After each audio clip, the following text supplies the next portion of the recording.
আমাদেরকে হুমকি ধমকি দিয়ে লাভ নেই।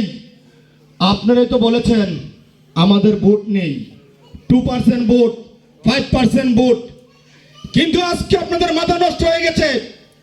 এদেশের তৌহিদি জনতা, এদেশের মুসলিম জনতা, এদেশের সাধারণ মানুষ, খেটে খাওয়া মানুষ থেকে শুরু করে প্রত্যেকটি মানুষ গলিতে গলিতে এখন পরিবর্তন চায় এবং ইসলামের বিজয় চায়।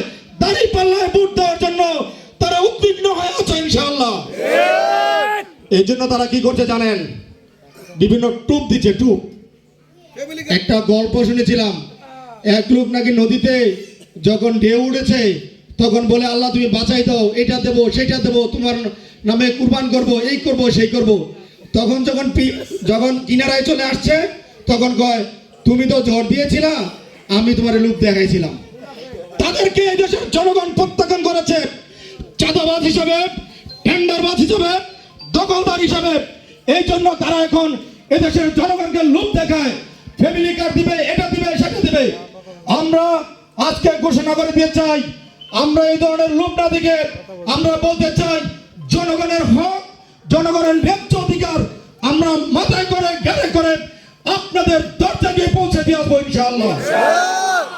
প্রিয় ভাইরা আমার, আজকে আমাদের যে ঝড় উঠেছে ইনশাআল্লাহ, এদেশের মানুষ দাঁড়িপাল্লার পক্ষে, ইসলামিক দলগুলোর পক্ষে ভোট দিবে।